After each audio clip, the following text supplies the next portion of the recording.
Buenas noches, bienvenidos a Living in America. ¿Cómo estás, Debbie? Muy bien, buenas noches, Ale, bienvenidos a todos. Bueno, tenemos realmente o literalmente un... Podría venderse programón, pero no es el término exacto. Es interesante programa por los entrevistados que vamos a tener. Durán Barba, rompe el silencio Jaime Durán Barba, el consultor político, pero además alguien que ha analizado durante muchos años el mundo que viene, bueno, el mundo distópico, el mundo que él presentaba como un mundo irreal muchas veces en las notas mano a mano que hacíamos con él, hoy llegó.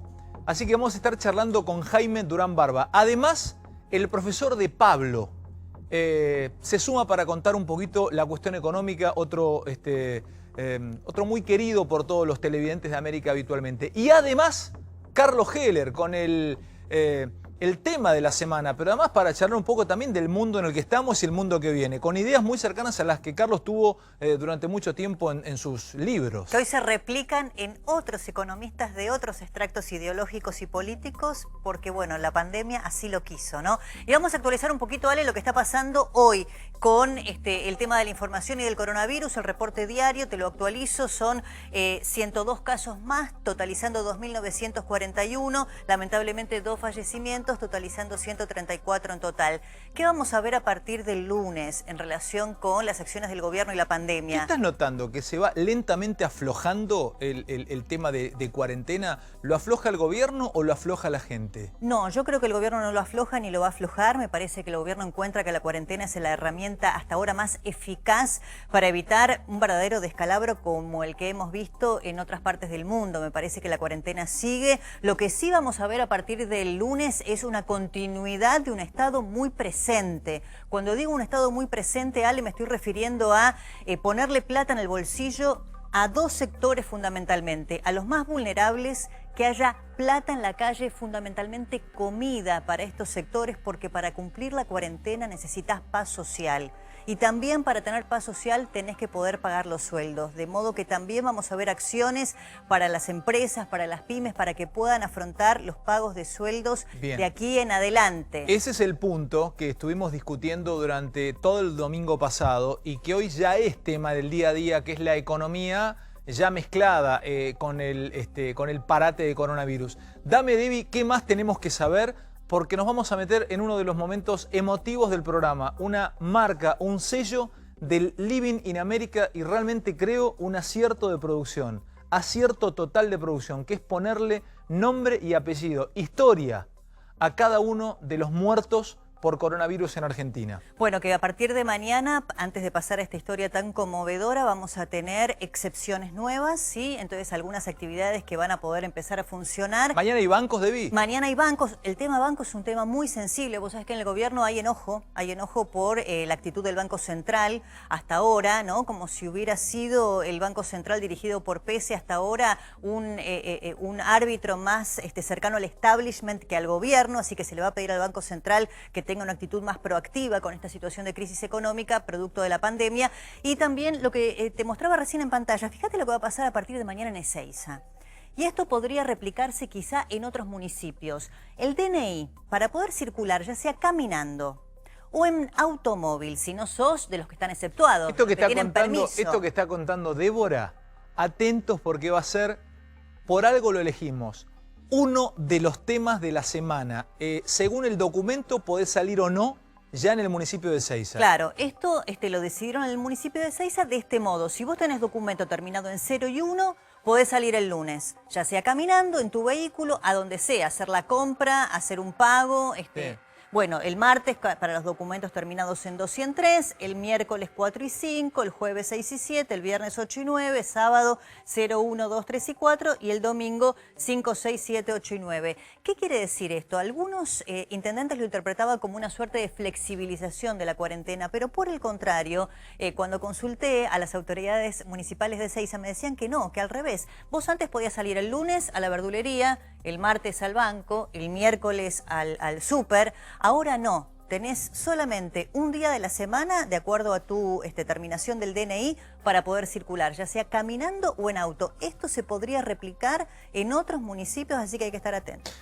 Bueno, Nos vamos a meter en una historia de vida. Es ponerle nombre, apellido e historia a la muerte de una médica. Y es realmente muy emotiva y es realmente conmovedora porque la historia de lucha de esta profesional que lamentablemente pierde la vida, es una chica de La Rioja, muy humilde, que se fue a estudiar a Córdoba, que se recibe de médica en Córdoba, que superó una terrible enfermedad en su vida y que sin embargo el coronavirus pudo con ella. Y que se reencuentra a través de una carta con su hija, lamentablemente después de muerta. Queremos ponerle nombre y apellido a muchos de los que se lleva este virus letal del coronavirus. Esta es la historia de la paciente 26. Nombre y apellido, para humanizar también una historia de tantas que nos tiene preparada la vida. Vean.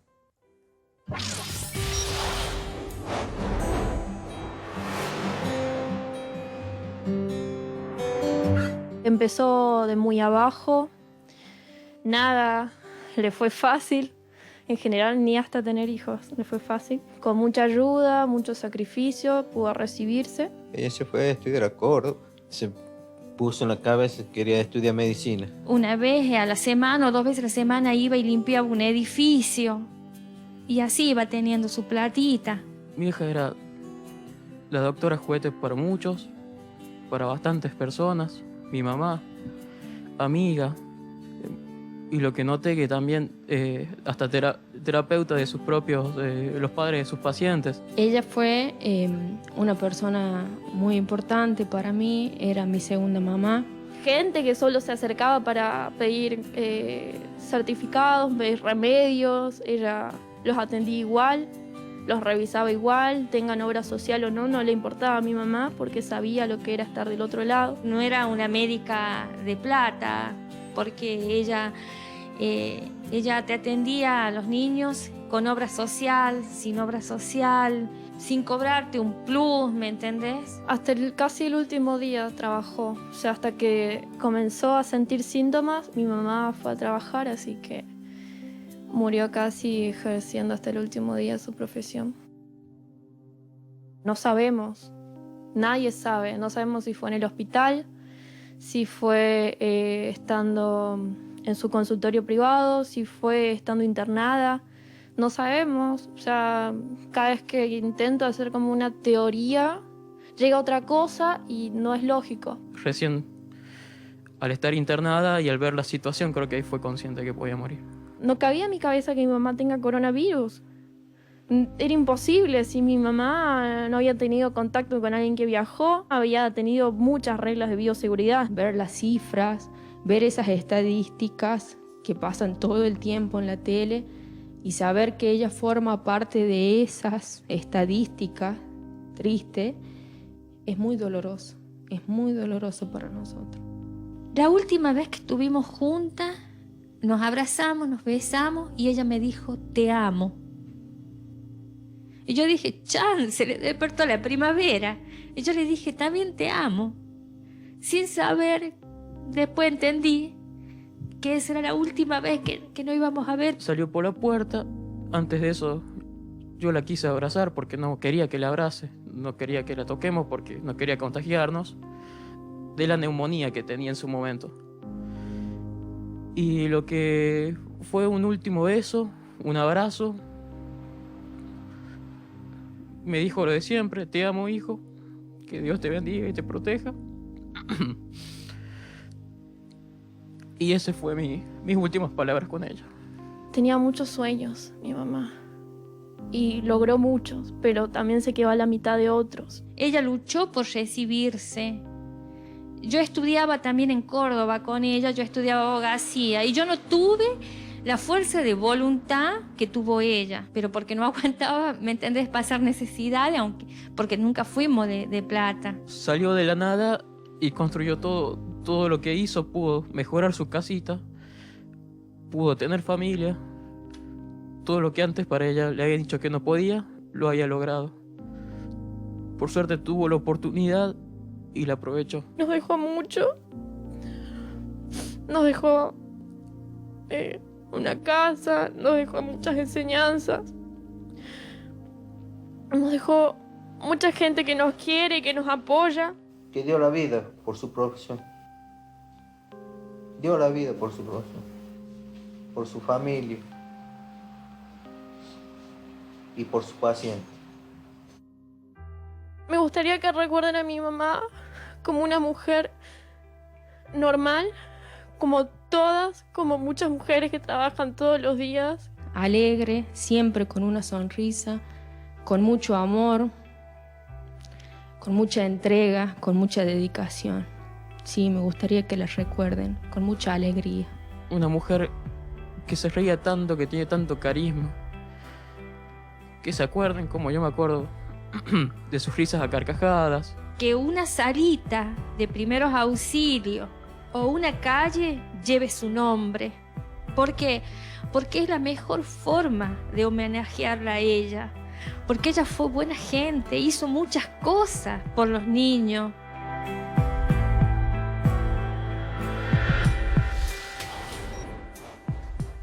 Bueno, conmovedora la historia, Debbie, porque se conecta con lo que pasa cada vez que alguien que pierde un familiar o un amigo o alguien cercano por coronavirus es la despedida. O sea, cuando Claro. se te va y no podés ir a verlo al hospital ni dónde está. O sea, no sabés si es la última vez que lo vas a mirar a los ojos. Ese es el Manera absolutamente inesperada, Ujú. sobre todo porque esta familia, claro, a mí me resultó muy conmovedora la historia. Contaban sus hijos que ella provenía de una familia tan pero tan humilde que cuando empezó y logró con mucho esfuerzo y sacrificio recibirse de médica en Córdoba y volver a La Rioja para ejercer, siempre su obsesión era mejorar la casa. Ir de a poquito mejorando el lugar donde vivían, porque venía de una casa muy humilde, con ladrillos sin revoque, con techos de chapa, y nunca había viajado. No había conocido lo que era un avión, porque cada vez que había alguna posibilidad de ahorrar un peso era para la casa. Entonces, claro, los hijos nunca pensaron que podría contagiarse de coronavirus, porque en un principio era una enfermedad que tenía que ver con viajeros o con alguna persona que hubiera tenido contacto con alguno de ellos. Bueno, ella ejercía la pediatría y atendía muchas veces a padres que no tenían cómo pagar la consulta, ¿no? Y hay un punto, que es lo que quiero que compartamos y ya nos vamos a ir a otras cosas que tienen que ver con la semana, con lo que viene en el día a día, pero es tomarnos este minutito, estos 3, 4 minutos como para entender un poco lo que pasa o el rasgo humano detrás de una pérdida.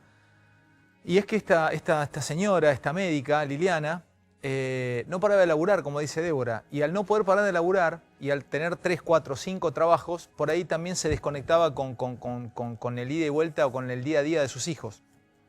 Y su hija le escribió una carta y queremos compartirla. 2 minutitos. Es un pedacito de esta carta que le escribió y también le pone nombre y apellido a esta historia de vida. Escuchen. Desde que conozco a mi madre, ella siempre trabajó. Llegó a tener 3 trabajos al mismo tiempo. Su vida, además de ser madre, esposa y ama de casa, fue su profesión que tanto amaba. Siempre la encontraba leyendo, instruyéndose. No recuerdo almuerzos en donde no haya atendido el teléfono o respondido mensajes de sus pacientes. Para ser sincera, estoy segura que a 1/3 de todos sus pacientes los atendió gratis. Ella, en lo que podía, ayudaba. No le importaba. Sabía lo que era estar del lado del que no tiene nada. Fue de las mejores lecciones que nos dejó. Y hoy se fue del mundo físico.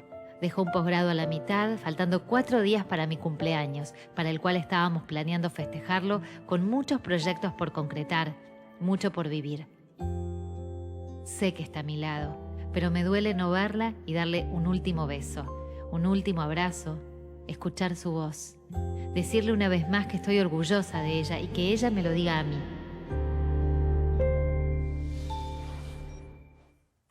Ahí estamos viendo a Sofía, emocionada, escuchando un fragmento de una carta muy extensa que yo leí toda completa y que nos conmovió muchísimo, Sofía.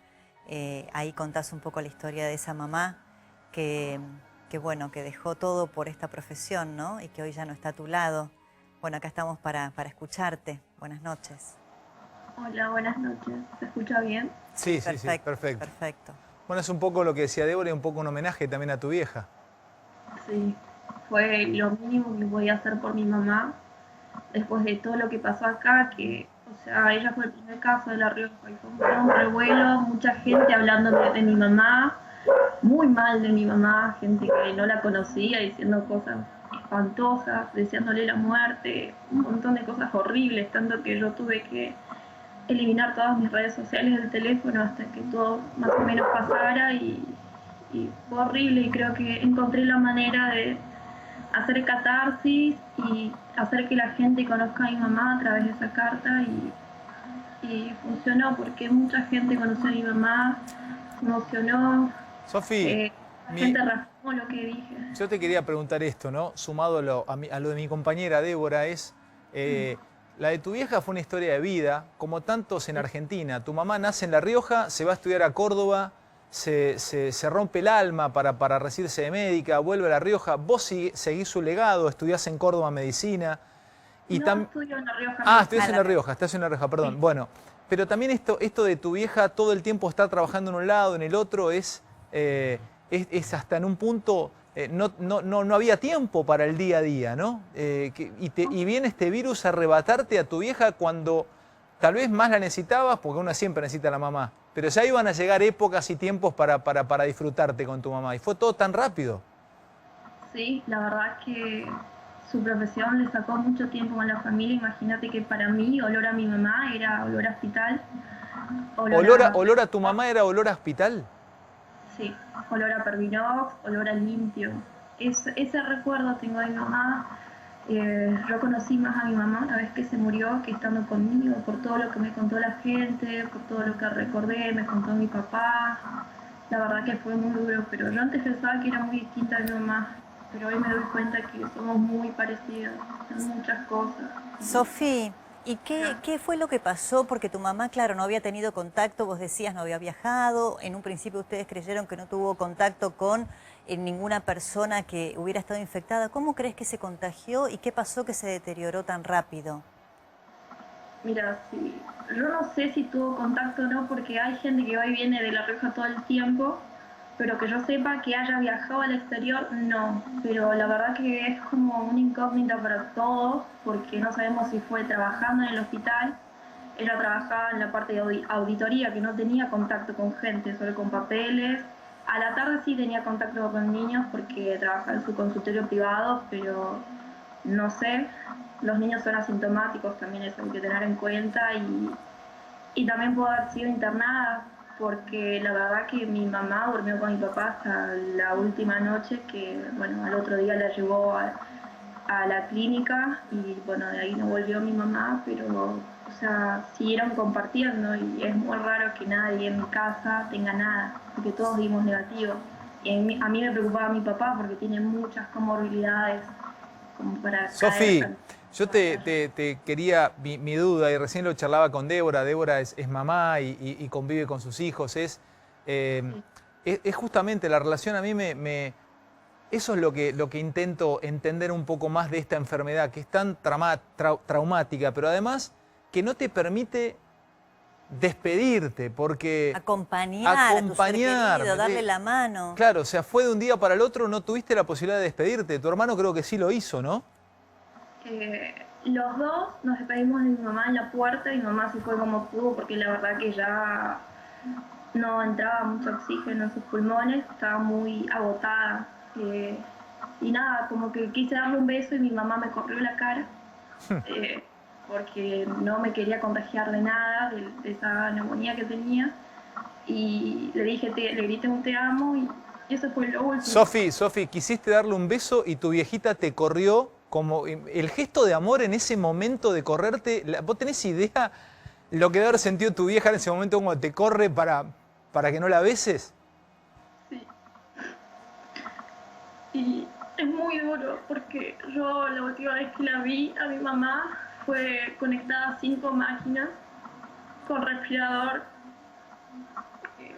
Fue un shock muy grande porque nunca vi a mi mamá. Es más, cuando yo entré a la terapia, yo no reconocí a mi mamá, yo me quedé buscándola y solo había 2 pacientes internados, así que imagínate cómo fue eso.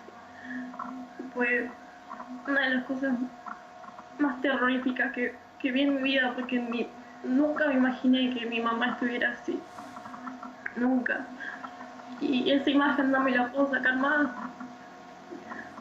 Y fue la última vez, solo la pude tocar un poquito, la verdad que estaba conectada, o sea, tenía tantos cables que me daba hasta miedo tocarla y mandarme una macana, desconectar algo, porque la verdad que no tengo idea de cómo es. Y casi no le pude hablar al oído porque tengo un barbijo, tenía el barbijo en ese momento y ella estaba, digamos, boca abajo porque ese era el tratamiento que en ese momento le dieron para que pueda entrar más aire a los pulmones. Pero los pulmones. Claro. Y esa fue la última imagen de mi mamá, casi no le pude ver la cara, no quise verle la cara porque preferí quedarme con otra imagen, aunque sea de su espalda, tocarle la espalda. Sofi, que nosotros queríamos homenajear a tu viejita y nada, desearte lo mejor, darte mucha fuerza y queríamos también lo que estamos haciendo, porque esta producción de Corner, de nuestros compañeros, esta, para mí, decisión superhumana de la producción de ponerle nombre y apellido a una víctima.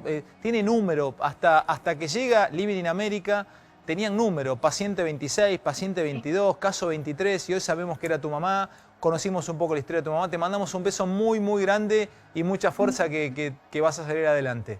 Y una última cosa que quiero decir es que se cuiden, porque la verdad que le puede tocar a cualquiera y así como tocó a mi mamá, que no, o sea, nos puede tocar a todos, así que si no se cuidan por ustedes, cuídense por el otro, sí. Porque puedes dejar sin un padre a alguien como alguien me dijo a mí. Sofi, gracias, vas a ser una gran doctora, seguramente en homenaje a tu madre, y sabe que ese último beso que ella no te dio, se moría de ganas de hacerlo. Mira, nosotras las que somos mamás, cuando llegamos a casa y tenemos que salir a trabajar en estos tiempos y no le damos un beso a nuestros hijos, es lo más doloroso que hay, pero lo hacemos porque sabemos que los estamos cuidando. Así que seguramente ella lo que más quiso hacer es darte ese beso y ese abrazo que no pudo. Gracias, Sofi. Gracias. Un beso grande. Chao, Sofita. Chao, mi amor. Bueno, Chao. Debbie, de esto se trata, de ponerle nombre, apellido y conocer un poco una historia. Un rasgo humano a esta pandemia, ¿no? Me parece que eso es lo más relevante, porque si no parece que pierde un poco la dimensión humana de esto que está pasando a nivel global, que me parece que es lo que no tenía precedentes, ¿no? Con otras pandemias, con otras situaciones de salud que atacaron quizá algún lugar del planeta. En este caso es global, ¿no es cierto? Bueno, vamos a saludar a Jaime Durán Barba. Es realmente una buena oportunidad para charlar con Jaime y para poder entender un poco. Cerrame, te quedó abierta la línea de órdenes, Iván. Ahí está, te lo pido por favor. Jaime Alejandro lo saluda, estamos con Débora Plager, gracias por este rato. ¿Cómo está? Buenas noches, Alejandro, buenas noches, Débora. Buenas noches. Un gusto hablar con ustedes. Estaba escuchando lo que pasaba con la América y claro, estamos en un momento de enorme depresión. Yo creo que el lío de la pandemia es ante todo un problema humano, también de salud, también económico, también político y de todo, pero humanamente esto es terrible. Yo vine a Ecuador para encerrarme en un departamento, soy de la población de máximo riesgo, 72 años, diabético, hipertenso y con marcapasos, o sea, me agarra el bicho ese y vuelo por los aires. Entonces, estoy completamente encerrado y es muy deprimente. El día de ayer murió un gran amigo mío, compañero de colegio, una prima mía, con este coronavirus que sobre todo en la ciudad de Guayaquil, curiosamente, contrariando a lo que decían algunos, Guayaquil es un sitio sumamente caliente y húmedo, ha producido una mortandad pero descomunal. Y bueno, el problema que se ha estado tratando entre diversos académicos, están al tanto del problema esto, sobre todo con la revista esta de Lancet de Londres, es la psicología de la gente. Sí. La gente... Ahí tratábamos de entrar, Jaime.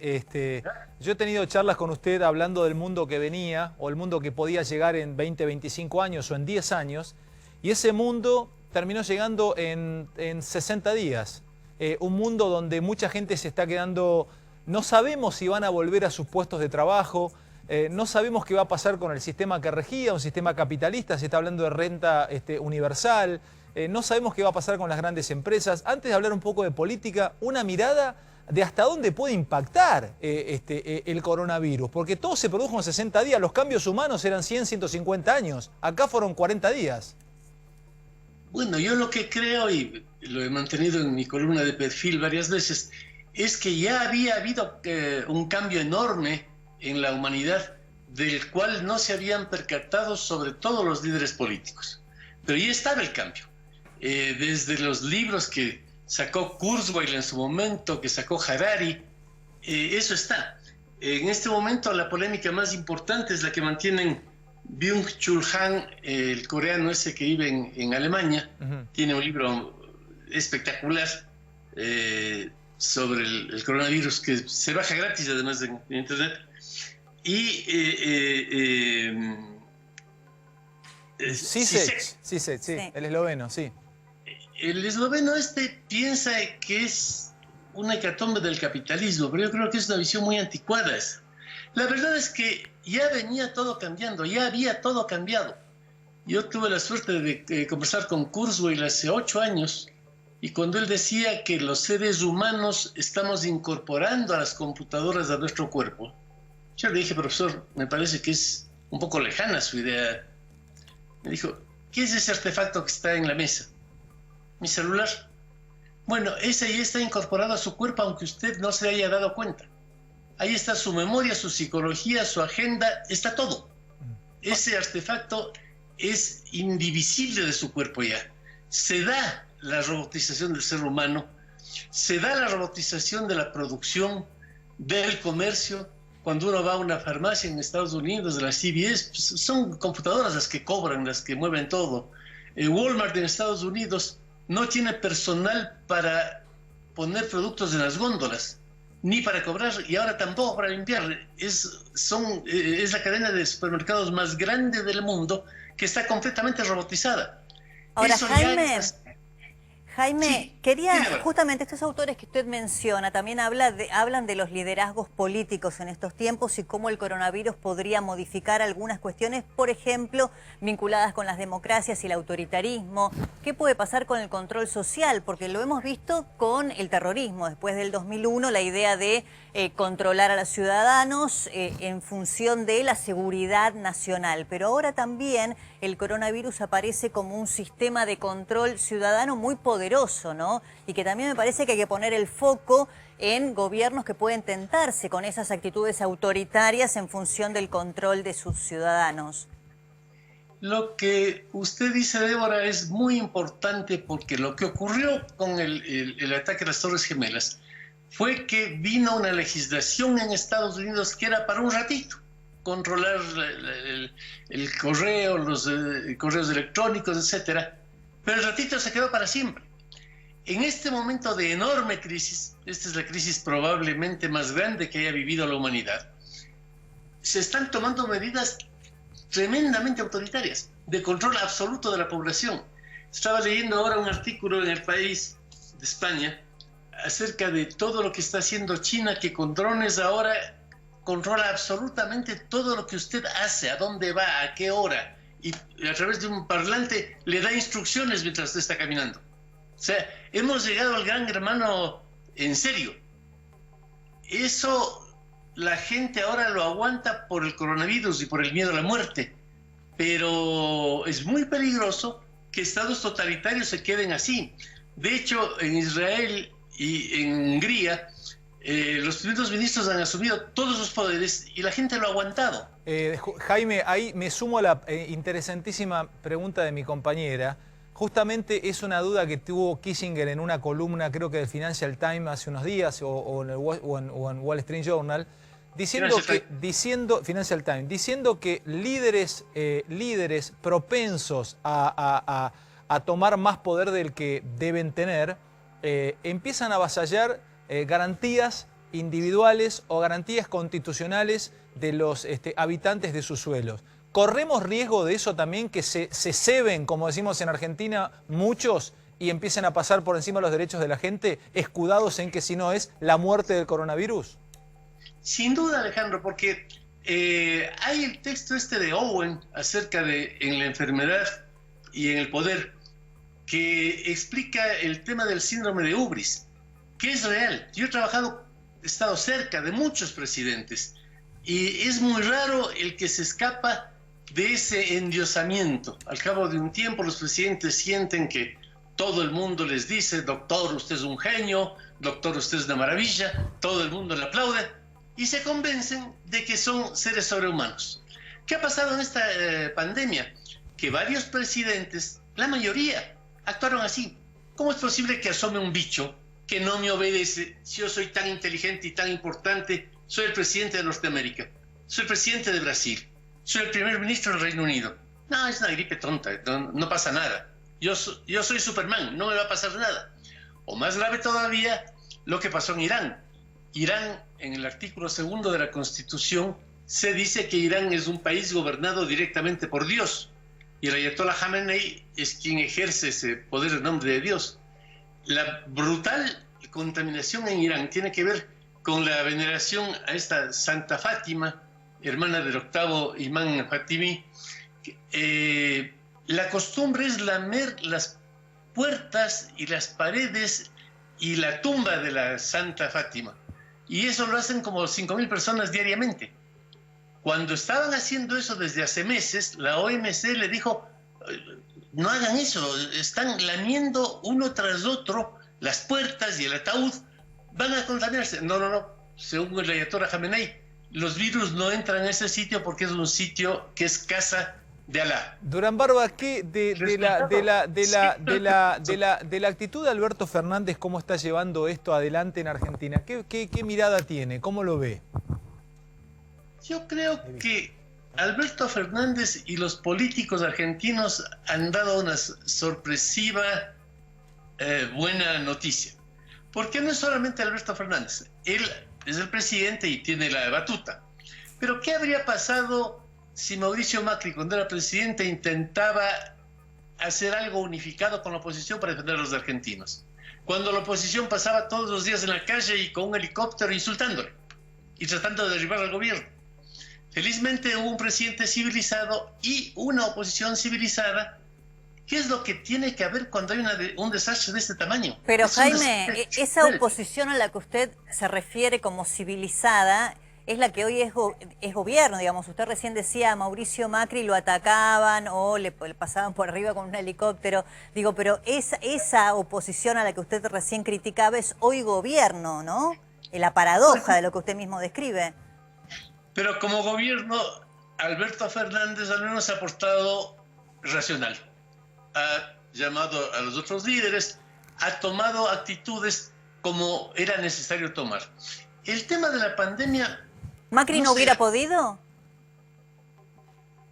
Yo no sé adivinar el futuro, peor el pasado.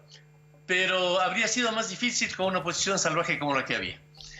El tema, no sé, a veces me parece medio elemental. Hay la famosa principio de la ciencia. La explicación más sencilla es la más importante. En todo lado se ve que el aislamiento impide la difusión de la pandemia. Eso es así.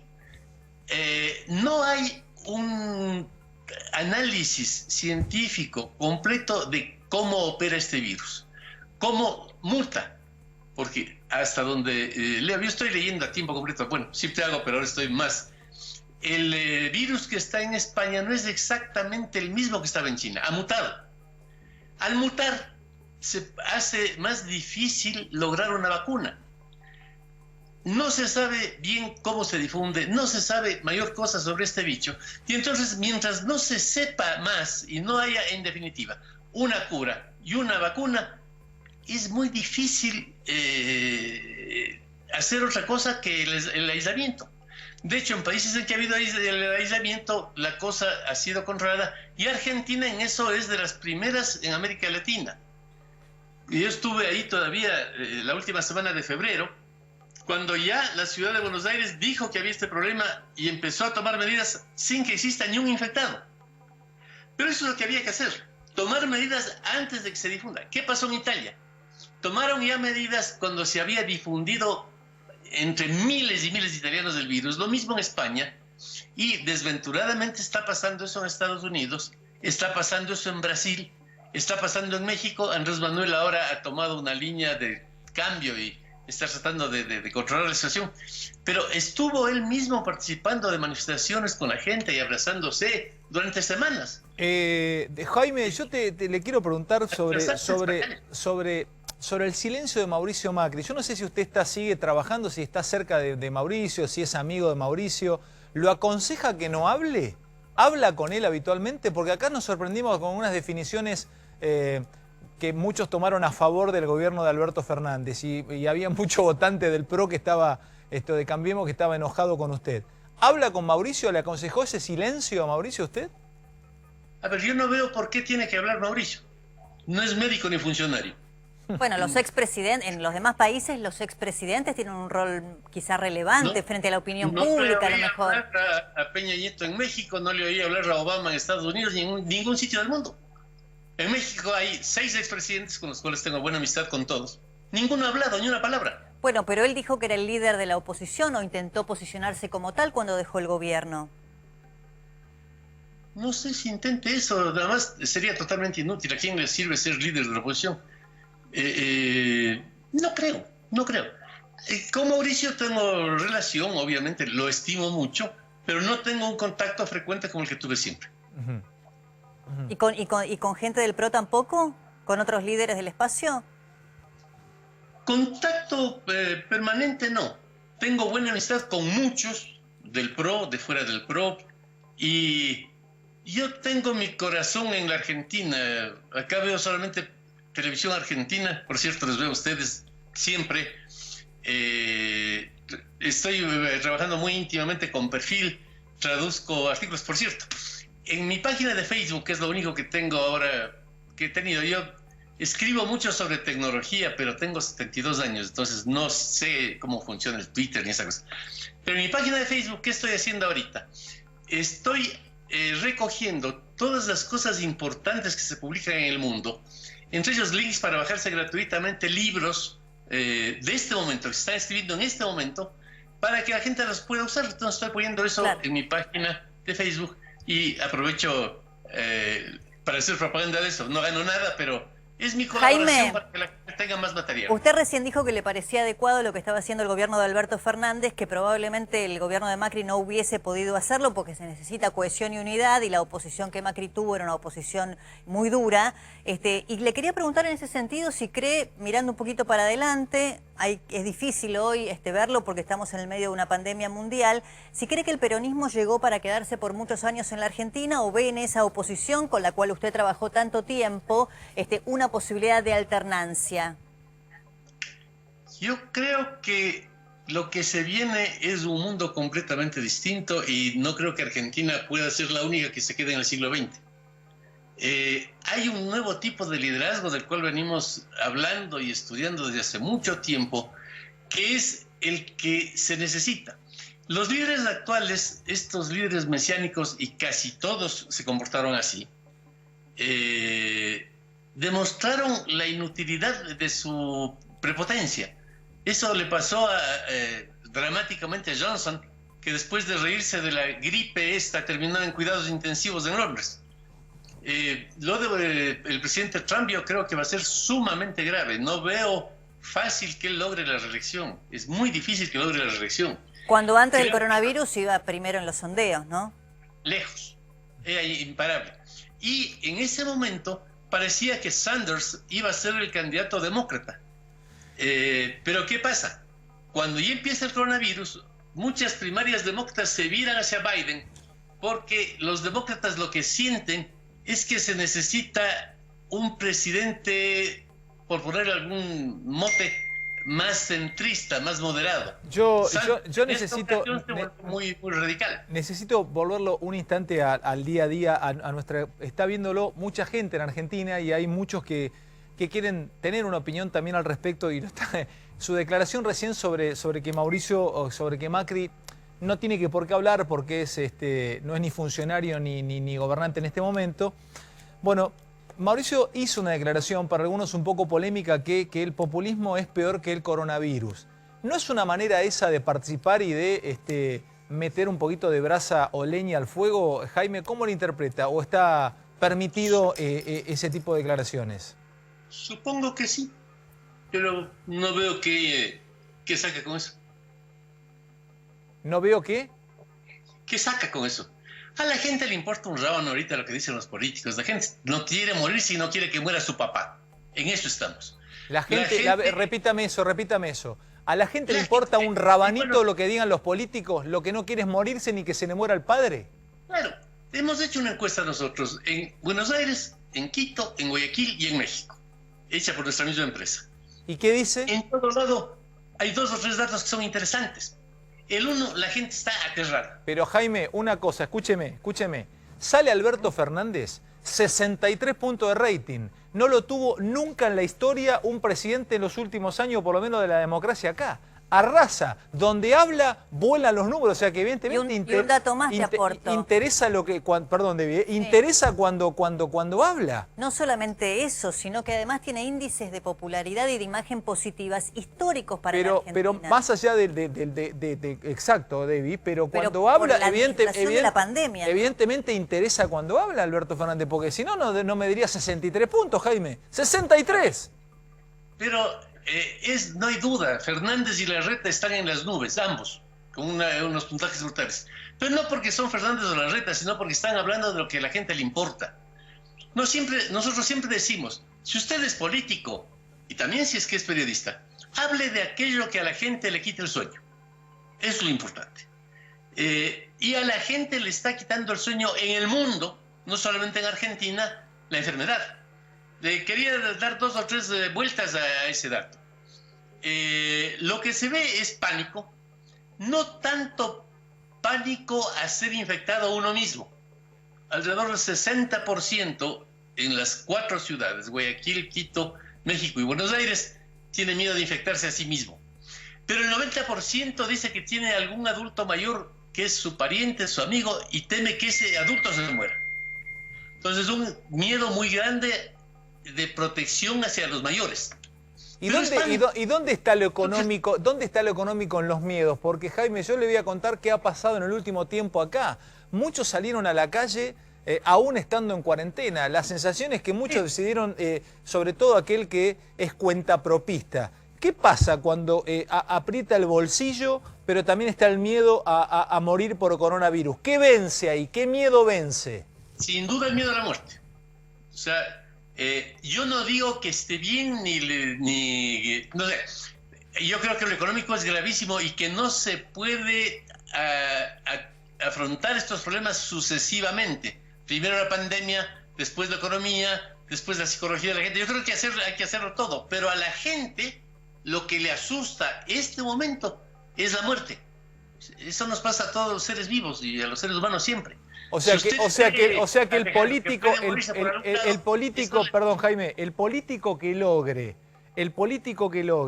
mantener a su pueblo, incluso aquellos que no lo votaron, lejos de niveles de muerte que en otros países se han replicado, podríamos decir que se quedaría a vivir en el poder. O sea, eso va a estar por encima de cualquier índice económico.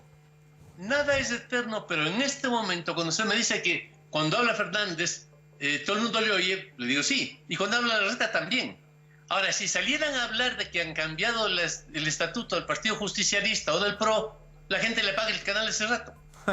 Perdón, Debbie, dale vos. Claro, no, bueno, claramente, a ver, los gobiernos hoy que están administrando de manera adecuada la pandemia son aquellos que tienen más apoyo popular, porque efectivamente la gente quiere que sus gobernantes administren su salud y su futuro, que no es otra cosa que la vida, de la manera más adecuada. Y aquellos otros que lo han hecho de manera tan errática, como usted mencionaba, Bolsonaro, Donald Trump, Orbán, claramente no tienen ese apoyo. Pero yo quería retomar algo porque usted dice que sigue mucho lo que pasa en la Argentina, que le interesa muchísimo la vida social, económica y política de nuestro país. Y cada vez que le preguntamos por Mauricio Macri, noto que no tiene demasiado interés en continuar, digamos, con esa línea de razonamiento. Usted, en lo personal le pregunto, ¿no? Algo más personal. ¿Usted sigue en contacto con él o con gente del PRO, eventualmente con alguno de los eventuales futuros líderes que busquen algún posicionamiento político? sigo en contacto con todo el mundo, pero a mí no me quita el sueño ahorita ni Macri, ni Cristina, ni Horacio Berbinsky. Me quita el sueño que el mundo se está desbaratando por una pandemia y que se está desmoronando la cultura occidental. Eso es lo que me quita el sueño. Estoy dedicado a eso a tiempo completo. Tengo una enorme cantidad de libros, textos, me contacto con profesores. Yo soy profesor de la George Washington University y ahí tenemos todo un centro de reflexión sobre esto. También con 2 centros británicos. Estoy dedicado a eso. No significa eso que no me importan las otras personas. No, sí me importan, pero en este momento hay que afrontar lo que es importante. Me importa un rábano si es que se reúnen el comité del partido del PRO en La Matanza y nombra un nuevo presidente. Espero que nombren alguno. No me interesa, no me interesa. Estamos ante un problema claro. que está derrumbando la humanidad y estoy dedicado a eso. Muy bien, quedó clarísimo, Jaime. Jaime, muchísimas gracias. Le mandamos un afectuoso saludo desde aquí. Igualmente, un gran gusto y les sigo siempre. Gracias. Hacen un magnífico programa ambos. Muchas gracias. Muchas gracias. Las anotaciones, Alejandro, conozco mucho, pero tú tienes a veces unas anotaciones sumamente inteligentes que le alzan para arriba el programa. Gracias, Jaime. Abrazo, Jaime. Muchas gracias. Bueno, tenemos mucho. Me interesó esto, ¿no? Se lo nota un poco alejado del mundo pro, ¿no? Sí. Definitivamente. Déjame aclarar una cosa, porque tengo un querido amigo que es Adalberto Assad. Adalberto es, representante, es presidente de la Comunidad Árabe Islámica y, claro, me dice, mirá, Ale, te lo quiero aclarar, contáselo a la sociedad. Nosotros tenemos un solo contacto con Dios y es la oración.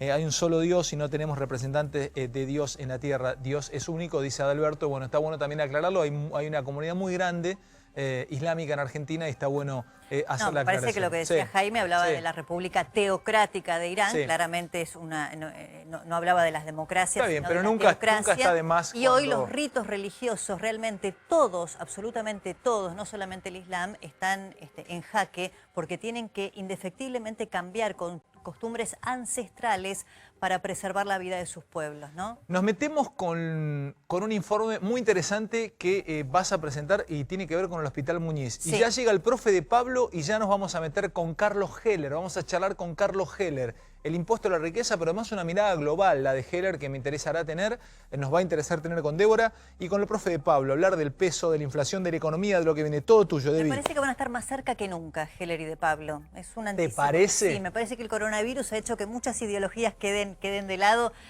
pero te quiero contar algo interesante, porque vamos a recorrer un poquito el Muñiz por dentro. ¿Y por qué me interesa particularmente que conozcamos qué está pasando ahora en el Hospital Muñiz? Pensemos en un hospital de referencia que tenemos que remontarlos al 1900 para pensar cuando comenzaba a ser uno de los lugares más importantes de tratamiento de enfermedades infecciosas en la Argentina, desde la polio en la década del 50, pasando por el sarampión, después el hantavirus. Bueno, todas las infecciosas pasaron por el Muñiz sin duda, y en este caso le toca un rol trascendente en la administración de la pandemia. Así está el Muñiz hoy.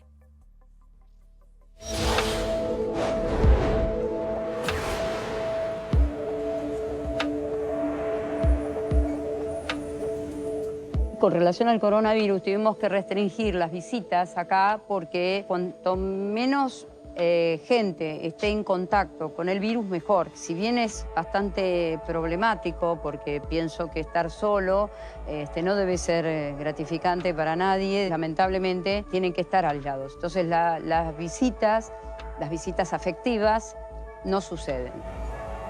La restricción de visitas es total, no se puede ingresar y solo se puede venir si es algo extremadamente urgente o si uno puede llegar a tener síntomas de lo que es coronavirus. Lo que hacemos es ingresar a los pacientes en 2 unidades. Una es la unidad de sospechosos, que es esa que está ahí, y en la otra sala, que es la sala blanca, aquella que está allá, al lado, van ahí los pacientes confirmados. 3 de marzo entró el primer paciente, un señor italiano, 71 años, y yo lo atendí. Atendí a los 4 pacientes que teníamos internados en nuestra terapia y que gracias a Dios los 4 se recuperaron y se fueron a sus casas. El señor de 71 años completamente asustado en un principio, el joven más asustado todavía. Los enfermos vienen asustados, con mucho temor. Tienen temor de que se complique la enfermedad y vienen con miedo, pero uno hablando con ellos se tranquiliza.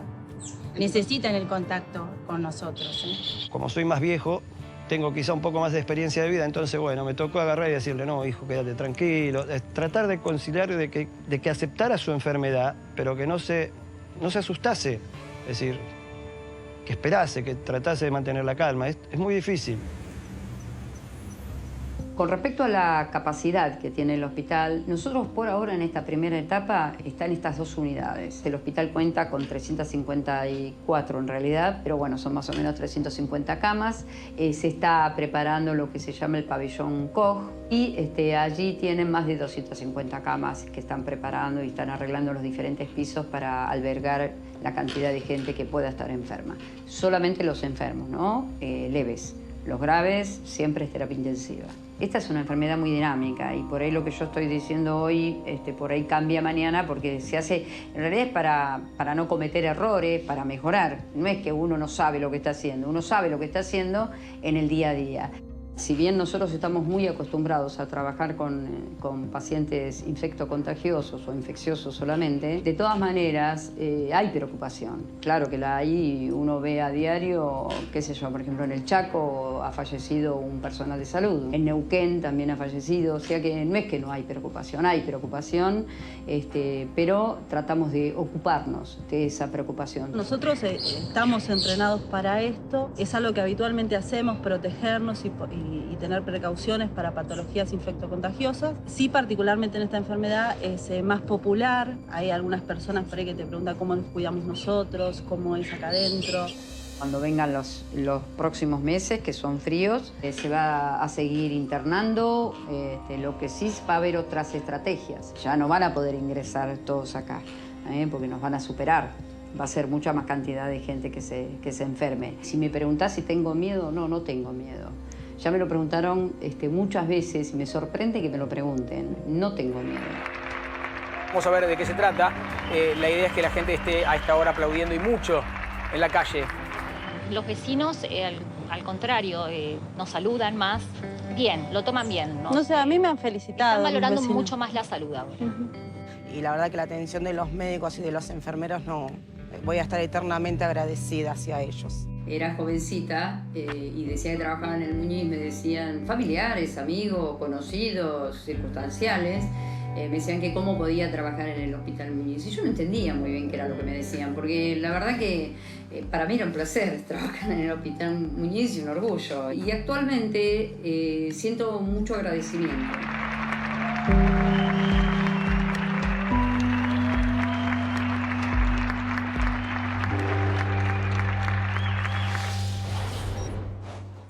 Tremendo informe, ¿no, Débora? Pero da también para charlarlo un poco, porque ¿son héroes los médicos? Sí, son héroes, pero ¿está preparado para ser héroe un médico o no? Porque un soldado sí está preparado para ser héroe, un militar sí está preparado. He hablado muchas veces con héroes de Malvinas en un mano a mano y ellos me planteaban el hecho de si tenían que encontrar la muerte en batalla, iban a estar felices de convertirse en un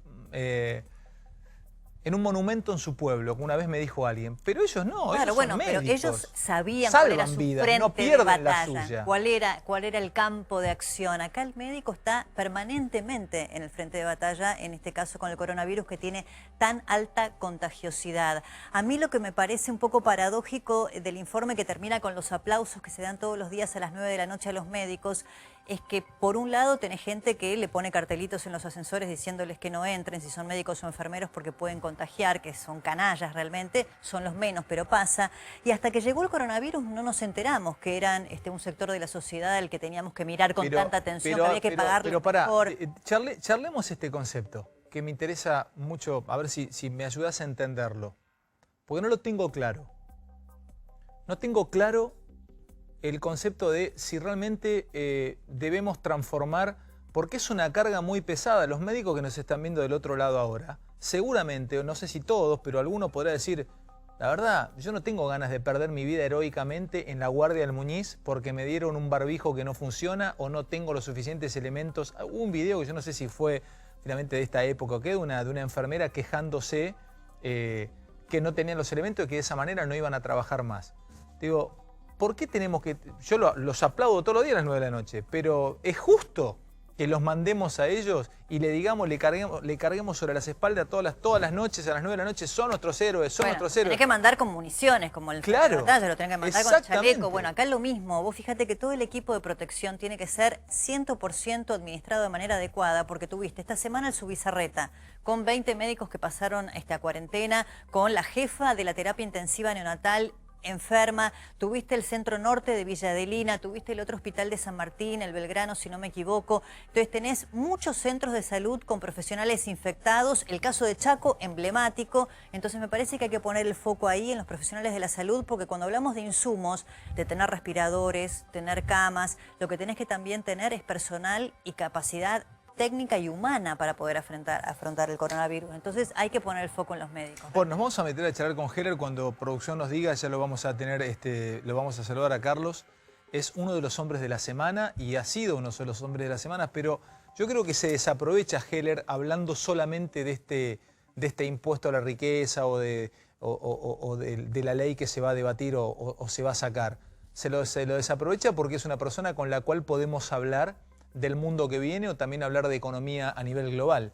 Pero poné un poco en situación o poné un poco la audiencia en autos de lo que está pasando. ¿Por qué si tuviésemos que seguir la noticia de Carlos hoy, de Heller hoy, cuál sería? Bueno, por supuesto que me parece que es una personalidad relevante para hablar del mundo que viene, porque la economía que viene es muy importante también. Pero Carlos Heller sin duda hoy tiene un protagonismo porque ha estado en estas últimas reuniones que protagonizó el propio presidente Alberto Fernández con este proyecto de ley eventualmente para gravar a las fortunas más grandes de la Argentina. Sería bueno conocer algunas de las precisiones, ¿no es cierto? ¿Cuál será el piso de ese monto? Hablaban de dólares. ¿Te parece? Conocer si va a ir o no al Congreso, porque tiene que definir la Corte Suprema, ¿no es cierto? Si se puede sesionar de manera virtual. ¿Te parece arrancar con esto, Carlos? Así después nos metemos en otras cuestiones muy interesantes, pero yo sé que esto puede generarte algún tipo de tensión de tener que explicarlo y todo, entonces relajemos. A ver, dale. No, ninguna tensión. Yo estoy absolutamente convencido, yo los venía escuchando a ustedes, todo lo que están hablando, y todos hacen el listado de necesidades, y el listado de necesidades requiere acompañarlo con los recursos. Y la Argentina, yo vengo insistiendo en lo que yo llamo las dos pandemias, porque llega a esta pandemia sanitaria luego de tener una pandemia económica que es su endeudamiento, el índice de desempleo, el de la pobreza, etcétera, que llevó a que a fin del año pasado el Congreso declarara una ley de emergencia que abarca 9 emergencias, donde está incluida la económica, la financiera, la sanitaria, la social, la previsional, 9 temas distintos, porque realmente esa era la situación preexistente. Y esto también nos abre a otro debate, Alejandro y Débora, que es el rol del Estado. Porque resulta que ahora todos nos damos cuenta que los hospitales no tienen recursos, o todos nos damos cuenta de que Aerolíneas es útil para resolver una cantidad de cosas. Pero la discusión de fondo es cuál debe ser el rol del Estado. Si realmente lo que se vino haciendo en los últimos 40 años en el mundo, de tratar de generar una sociedad con un Estado mínimo, es el camino, o como por ejemplo, yo te escuché, recién vos citaste al Financial Times, Ale, y yo también lo voy a citar al Financial Times, que editorializó hace unos días. Dice, será necesario poner sobre la mesa reformas radicales que inviertan la dirección política predominante de las últimas 4 décadas. Los gobiernos tendrán que aceptar un papel más activo en la economía. La redistribución volverá a estar en la agenda. Las políticas, hasta hace poco consideradas excéntricas, como los impuestos básicos sobre la renta y la riqueza, tendrán que estar en la mezcla. Se requieren reformas radicales para forjar una sociedad que funcione para todos.